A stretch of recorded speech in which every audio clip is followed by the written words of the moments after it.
Thank you for watching Scary Bear Attacks. If you like this episode, please remember to hit the like button and leave a comment or two, then subscribe and click on the bell to receive notifications of whenever we release new videos. Also, please remember to share them to your social media. Welcome back to Scary Bear Attack.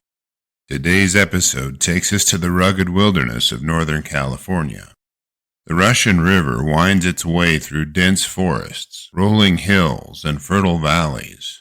This iconic river stretches over 110 miles from its headwaters in Mendocino County to its estuary at Jenner, and was a lifeline for countless species, including one of the largest coho salmon runs in the nation.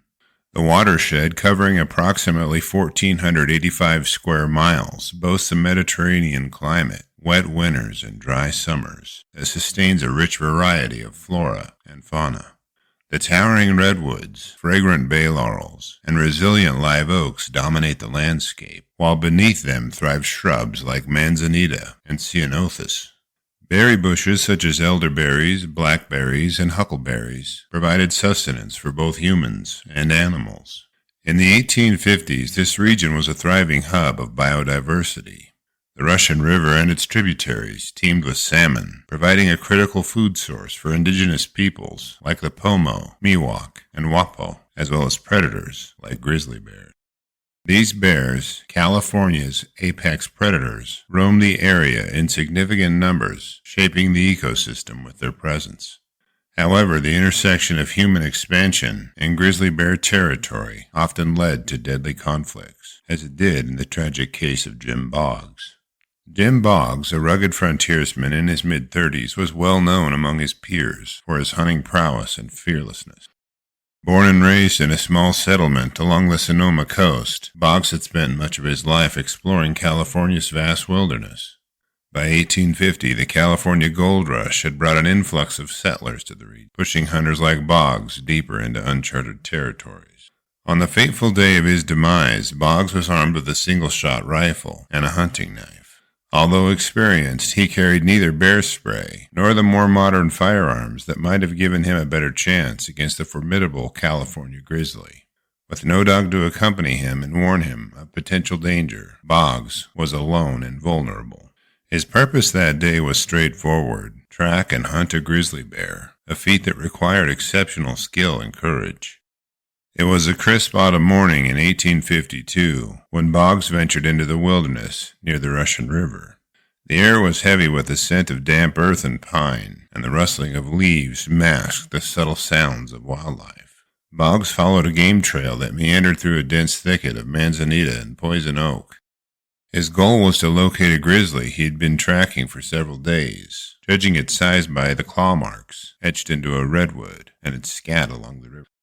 Unbeknownst to him, his path led directly to a hidden den where a sow grizzly rested with her cubs. Grizzly dens in California were often nestled within the roots of large trees or caves along riverbanks, offering seclusion and safety. As Boggs pushed through the dense foliage, he suddenly found himself face to face with the sow. The startled bear reacted instinctively, charging to protect her cubs. Witness accounts suggest the attack was swift and brutal. Boggs' rifle, likely slung over his shoulder at the time, was useless in the face of the bear's speed and ferocity. The grizzly knocked him to the ground with a powerful swipe, her claws tearing through his leather hunting vest. Boggs fought valiantly, wielding his hunting knife, but the bear's strength was overwhelming. The attack lasted mere moments, leaving Boggs mortally wounded.